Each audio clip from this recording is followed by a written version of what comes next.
Hi hello! Welcome to our channel. నేను మీ సిరి. ఈరోజు మనం చెప్పుకోబోయే కథ 'వలుపు వర్ణం' పార్ట్ 62. ఇక ఆలస్యం చేయకుండా కథలోకి వెళ్దాం. గాఢ నిద్రలో ఉన్న అర్జున్ నుదుటిన పెదవులు తాకించింది. ఆమె కన్నీరు అతని నుదుటిన చేరింది. హ్యాపీ బర్త్‌డే అని ఇక చెప్పలేక మౌనంగా వెనక్కి తిరిగింది. ఆమె చేతిని పట్టుకున్నాడు అర్జున్. అర్జున్ చేతిని పట్టుకోగానే ఒక్క క్షణం ఆగి కొట్టుకుంది ఆమె గుండె. వెనక్కి చూసింది ఆమె. అతను నిద్రలో ఉండడంతో ఊపిరి పీల్చుకుంది. మెల్లిగా అతని చెయ్యి వదిలించుకోవాలనే ప్రయత్నం చేసింది. ఆమె చేతి మీద చెయ్యి వేసి వెల్లలికలా పడుకున్నాడు అతను. మెల్లిగా చేతిని వెనక్కి తీసుకుని మరోసారి అతన్ని చూసి అక్కడి నుంచి వెళ్ళిపోయింది ఆమె. ఆమె వెళ్ళిపోగానే కళ్ళు తెరిచాడు అర్జున్. కొన్ని ఆలోచనలు చుట్టుముట్టాయి అతన్ని. తర్వాత రోజు ఉదయం త్వరగా ఎవరు నిద్ర లేవలేదు. పెద్దవాళ్ళు కూడా నిద్ర లేవకపోవడంతో అర్థమైపోయింది. నైట్ పార్టీ చేసుకున్నారని తెలిసి నిట్టూర్పు విడిచి వాళ్ళని నిద్ర లేపి టిఫిన్ చేయడానికి పిలిచారు వారి భార్యలు. అర్జున్ నిద్రలేచి ఫ్రెష్ అయ్యి హాల్లోకి వచ్చాడు. తండ్రి మావయ్యలు మౌనంగా ఉన్నారు. అమ్మ అత్తలు సుప్రభాతం వినిపిస్తుంటే అతను నవ్వుకున్నాడు. లోకాతో ఆడుతూ ఉన్నాడు అర్జున్. రాత్రి నిద్రపోయాడు బుజ్జిగాడు అంటూ పరిచయం చేశాడు అందరికీ లోకాని. కొంత సమయం తర్వాత ఆకృతిని వివిధని నిద్రలేపడానికి వెళ్ళింది హేమ. ఇద్దరు నిద్రపోతున్నారు. వారిని చూసి నవ్వుకొని వివిధ తన మేడకోడలంటే నిజంగానే కలగా ఉంది హేమకి. ఆకృతి, వివిధ లేవండి. విండో కర్టన్స్ ఓపెన్ చేసింది హేమ. గుడ్ మార్నింగ్ అత్తయ్య. లేచి కూర్చుంది వివిధ. గుడ్ మార్నింగ్ తల్లి. వివిధ దగ్గరికి వచ్చి చెంప మీద చేయి వేసి లే తల్లి లే, ఫ్రెష్ అయ్యరా, టిఫిన్ చేద్దు అంది హేమ. ఆకృతి లేవే. ముసుగు పెట్టుకున్న ఆకృతిని పిలిచింది హేమ. అత్త, నాకు నిద్రొస్తుంది, నువ్వు వెళ్ళు, నేను వస్తా అంది పక్కకి తిరిగి పడుకుంటూ ఆకృతి. లేవేలే, ముసుగు లాగింది హేమ. అత్త ప్లీజ్, నానిని పిలుస్తాను, బకెట్ వాటర్ నీ ముఖాన కొడతాడు, నిద్ర మొత్తం వదులుతుంది అని హేమ అనగానే లేచి కూర్చుంది ఆకృతి. ఆకృతిని చూసి నవ్వు ఆగలేదు ఇద్దరికి. లేచి వాష్రూమ్లోకి పరిగెత్తింది. మీ ఇద్దరి కోసం మీ అమ్మ డ్రెస్సెస్ తీసుకువచ్చింది, ఎక్కడే పెడుతున్నానో చూడండి అని అరిచింది హేమ. అలాగే అత్త, లోపల నుంచి చెప్పింది ఆకృతి. వివిధ, నువ్వు మరో రూమ్లో ఫ్రెష్ అవుతావా అని అడిగింది హేమ. పర్లేదు అత్తయ్య అంది ఆకృతి. సరే, త్వరగా రెడీ అయి వచ్చేయండి ఇద్దరు అని వివిధ నుదుటిని ముద్దు పెట్టుకుని హేమ వెళ్ళిపోయింది. అందరూ టిఫిన్ చేయడానికి కూర్చున్నారు. హేమకైతే పట్టరాని సంతోషంగా ఉంది తన అన్నయ్యని కలుసుకున్నందుకు. వీరేంద్రకి కొసరి కొసరి వడ్డిస్తోంది. అర్జున్ ఎదురుగా ఉంచుకుని ఏమీ పట్టినట్టు ఉండడం చాలా కష్టంగా ఉంది వివిధకి. అతను తనకి ప్రాణబంధం కాదు, రక్త సంబంధం తప్పితే అనుకోసాగింది మనసులోనే సర్ది చెప్పుకుంటూ.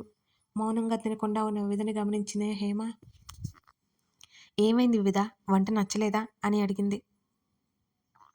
అదేం లేదత్తయ్య, చాలా బాగుంది అని తినడం మొదలుపెట్టింది వివిధ. వివిధ పరిస్థితి అర్థమవుతోంది అర్జున్కి. కానీ ఏమీ చేయలేని స్థితిలో ఉన్నాడు అతను. అందరూ సరదాగా టిఫిన్ చేయడం ముగించారు. అమ్మా, నేను బయటికి వెళ్ళి వస్తా అని అన్నాడు అర్జున్ కిచెన్లో ఉన్న హేమ దగ్గరికి వెళ్ళి. విజయ, సుధ నవ్వుతూ మాట్లాడుకుంటున్నారు. అర్జున్ రాగానే అర్జున్ వైపు చూశారు. ఇప్పుడు ఎక్కడికి నాని, అందరూ ఇక్కడే ఉంటే అంది హేమ. వెంటనే వచ్చేస్తానమ్మా, చిన్న పని అన్నాడు తల్లిని బ్రతిమాలుతూ. సరే అంది హేమ. థ్యాంక్స్ అమ్మా అని హేమని హగ్ చేసుకుని అర్జున్ వెళ్ళిపోయాడు అక్కడి నుంచి. అర్జున్ మీ అబ్బాయి అని అస్సలు అనుకోలేదు వదినా అని అంది సుధ. హేమ నవ్వింది. అందరూ కలవడానికి కారణం అర్జునే కదా అని అంది సుధ. అవును, మనసులోనే అర్జున్కి కృతజ్ఞతలు తెలుపుకుంది హేమ. ఆకృతి వివిధని వాళ్ళ ఇంటికి తీసుకువెళ్ళింది. అక్కడే తన రూమ్లో కూర్చున్నారు ఇద్దరు. చిన్నప్పటి నుంచి ఆల్బమ్ ఫొటోస్ అన్నీ తీసుకొచ్చి వివిధ ముందు పెట్టింది ఆకృతి. ఇద్దరు చూడసాగారు మొత్తం. పెద్దవాళ్ళందరూ హాల్లో కూర్చున్నారు. వారి మధ్య ఉన్న చిన్న చిన్న అపార్థాలు కూడా తొలగిపోవాలని వీరేంద్ర మాట్లాడాలని నిర్ణయించుకున్నాడు. నన్ను క్షమించరా శ్రీను అన్నాడు వీరేంద్ర. అక్కడ వాతావరణం అంతా క్షణాల్లోనే గంభీరంగా మారిపోయింది. జరిగిపోయినవన్నీ జరిగిపోయాయి, ఇప్పుడు అవన్నీ ఎందుకు వీరు అని అన్నాడు శ్రీనివాస్. లేదురా, నన్ను చెప్పనివ్వు. ఆ రోజు గొడవకి కారణం మా బామ్మర్ది గోపాలం అని అన్నాడు తెలుసు అన్నాడు శ్రీనివాస్. సురేంద్ర ఆశ్చర్యంగా చూశాడు శ్రీనివాస్‌ని. ఆ రోజు గొడవ గోపాలమే లేవనెత్తాడు. నేను సద్దుమణిగించడానికి ఎంత ప్రయత్నించినా నిదానంగా కూర్చొని మాట్లాడదామనుకుని చెప్పినా మీరు వినలేదు. ఆ రోజు గోపాలం చేసిన మిస్టేక్‌కి రఘు దోషిగా నిలబడ్డాడు. ఆ తర్వాత నేను అన్నీ చెక్ చేశాను. గోపాలం హ్యాండ్ ఉందని అర్థమైంది. ఇంటికి వచ్చేసా. సురేంద్రతో మాట్లాడాలి అనుకున్నా. అప్పుడే గోపాలం వచ్చాడు. తనేం చేశాడో చెప్పాడు. నేను కోపంలో చేసుకున్నా. రఘు, వీరులను కూడా ఫ్యూచర్‌లో తన కింద పెట్టుకుంటా అన్నాడు. సురేంద్ర కూడా మాటకి ఎదురు చెప్పాడు వాడు. అప్పుడు వీరేంద్ర, మా దగ్గర నుంచి ఎక్కడికి వెళ్ళలేడు, వెళ్ళనివ్వము అన్నాను. ఆ సమయంలో నువ్వొచ్చావు అంటూ వీరేంద్ర వైపు చూస్తాడు. నేను వేరేలా అర్థం చేసుకున్నాను. రఘు నాకు ఎంతో మీకు తెలుసు. వాడిని మన ఇంటికి దూరం చేయాలని అనుకున్నారని నేను అలా అనుకుని ఆవేశంలో ఉండి నేను దూరమైతే అప్పుడేం చేస్తారనుకుని అక్కడి నుంచి వెనుతిరిగాను. శ్రీను పిలుస్తున్న నేను పట్టించుకోలేదు. శ్రీనునే ఇలా చేశాడని పొరపడ్డాను. ఆ తర్వాత నేను లేకుండా మీరు చాలా సంతోషంగా ఉంటున్నట్టు గోపాలం ఎప్పటికప్పుడు చెప్తూ నాలో కోపాన్ని పెంచాడు. రఘు ఎంత నచ్చచెప్పినా వినలేదు నేను. ఏళ్ళు గడిచే కొద్దీ కోపం పోయింది. ఆవేశం చల్లారింది. కానీ ఇగో అంటారుగా అది ఉండిపోయింది. అప్పుడప్పుడు కేష్ విషయం మీద హైదరాబాద్ వచ్చినా మనం ఇంతకుముందు ఉన్న ఇంటికి వెళ్ళి చూశాను. మీరు లేరు. ఖాళీ చేసి వెళ్ళారని తెలిసింది. నాకు మిమ్మల్ని కలిసే ఛాన్స్ లేదు అని చెప్పడం ముగించాడు వీరేంద్ర. కాలేజ్‌లో కనిపించినప్పుడు మాట్లాడొచ్చు కదరా అని అడిగాడు శ్రీనివాస్. అప్పటికే నేను చీకట్లోనే ఉన్నాను శ్రీను అని బదులిచ్చాడు వీరేంద్ర. సుధా బాధగా తలదించుకుంది. హేమ, విజయ ఓదార్పుగా చేతిని పట్టుకున్నారు. సుధా సర్దుకుంది కాసేపటికి. అంతా క్లియర్ అయ్యేసరికి మొత్తం మనశ్శాంతిగా అనిపించింది అందరికీ. 2 రోజులు అక్కడే ఉండి వెళ్ళిపోయారు. ఇక నుండి అందరం కలిసే ఉందామని హేమ చెప్పినా వీరేంద్ర వినలేదు. విశ్వకి చెప్పింది వివిధ చాలా సంతోషపడిపోతూ. వివిధ హ్యాపీనెస్ తెలిసి కాస్త కుదుటపడ్డాడు విశ్వ. రోజులు వేగంగా సాగిపోతున్నాయి. వివిధ వీలైనంత వరకు అర్జున్‌కి దూరంగానే ఉంది. అర్జున్ ఆకృతిని ఇబ్బంది పెట్టట్లేదు. ఆకృతి అర్జున్‌కి ఓకే చెప్పలేదు. ఎగ్జామ్స్ రాసి ఆ ఇయర్ గట్టెక్కించారు అందరూ. హాలిడేస్ మొదలయ్యాయి. పేరెంట్స్ మీటింగ్‌లా మన heroines and hero parents meeting పెట్టారు.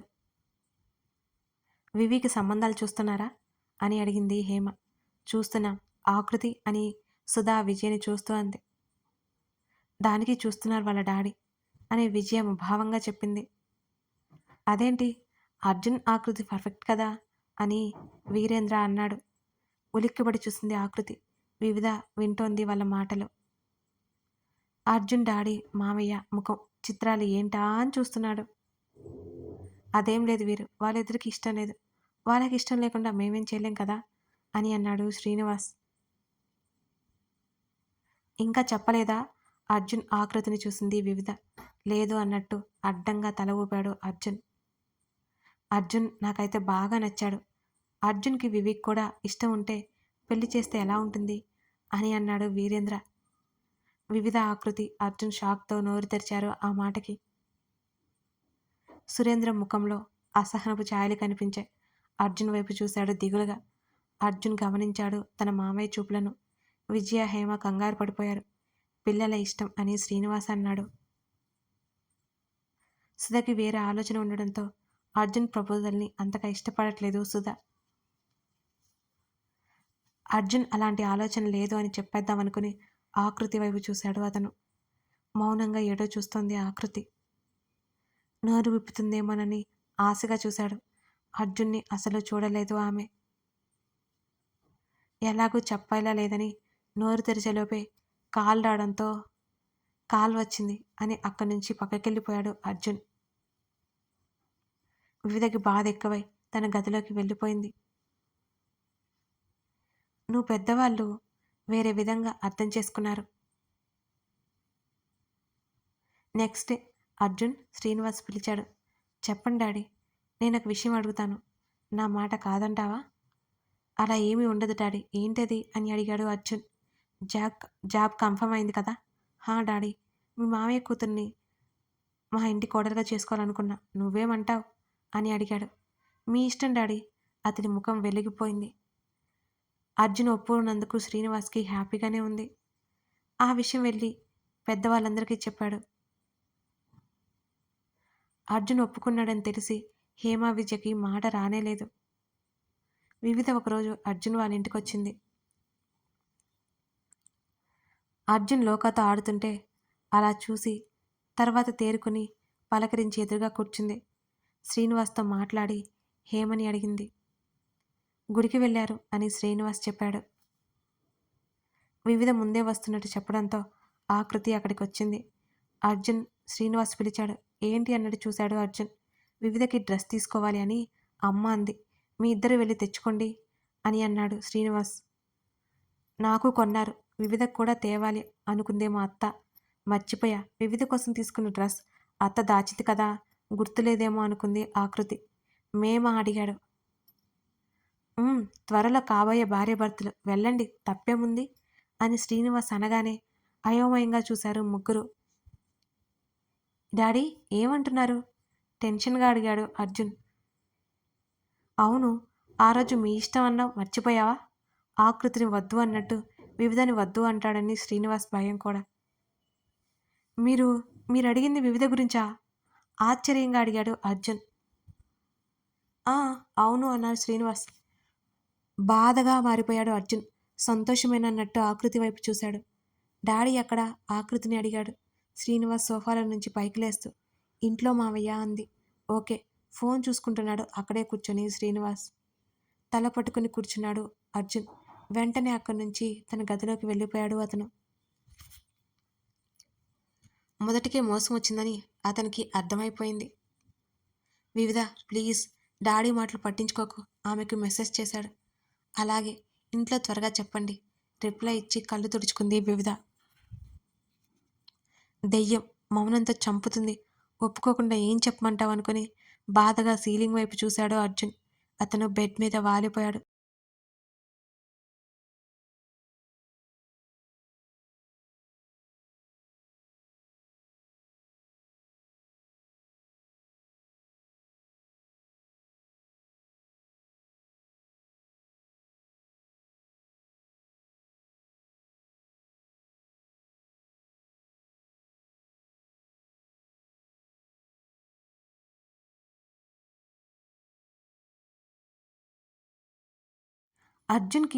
అర్జున్ అంటే వివికి సముఖత లేదు అని అంది సుధ. నీకెందుకలా అనిపించింది? వివి అక్కడ హ్యాపీగా ఉంటుంది అని వీరేంద్ర అన్నాడు. వివి అంతకంటే హ్యాపీగా ఉండే చోటు కూడా ఉంది. అయోమయంగా చూశాడు సుధ మాటలకి వీరేంద్ర. అవునండి అంది సుధ. అంటే అని అడిగాడు. సుధ చెప్పింది. వాళ్ళిద్దరికి పెళ్లి ఇష్టం అని చెప్పలేదు అంది హేమ. వద్దు అని కూడా అనలేదు. అర్జున్ నాతో అన్నాడు మామయ్య కూతుర్ని పెళ్లి చేసుకుంటా అని. నువ్వెందుకు దీని గురించి ఆలోచిస్తున్నా? మీ అన్నయ్య కూతుర్ని కోడలుగా చేసుకోవడం ఇష్టం లేదా అని అడిగాడు శ్రీనివాస్. అది కాదండి అంది హేమ. ఏది కాదు? అర్జున్ మనసులో ఏముందో తెలుసా అని అడిగింది హేమ చాలా కోపంగా. ఏముంది? శ్రీనివాస్ తగ్గాడు భార్య కోపం చూసి. కథ కొనసాగుతుంది. సుధ ఎవరి గురించి చెప్పబోతుంది? హేమ శ్రీనివాస్తో అసలు విషయం చెప్పేస్తుందా? తెలుసుకోవాలంటే కామెంట్ చేయండి. అలాగే మీకేమైనా డౌట్స్ ఉన్నా చెప్పండి. మెంబర్షిప్ తీసుకొని సబ్స్క్రైబ్ చేసుకొని చదువుతూ కామెంట్ చేస్తూ ప్రోత్సహిస్తున్న ప్రతి ఒక్కరికి థ్యాంక్ యూ వెరీ మచ్. అలాగే మన ఛానల్లో ఇష్టమైన సకుడ అనే స్టోరీ రన్ అవుతుంది. ఒకసారి చూడండి, చాలా చాలా నచ్చుతుంది మీకు. మొదటి ఒక 4-5 పాటలు చదవండి, మీరు అసలు ఆపలేరు, అంత బాగుంటుంది. Thank you for watching this video. మరో ఎపిసోడ్తో మళ్ళీ కలుద్దాం.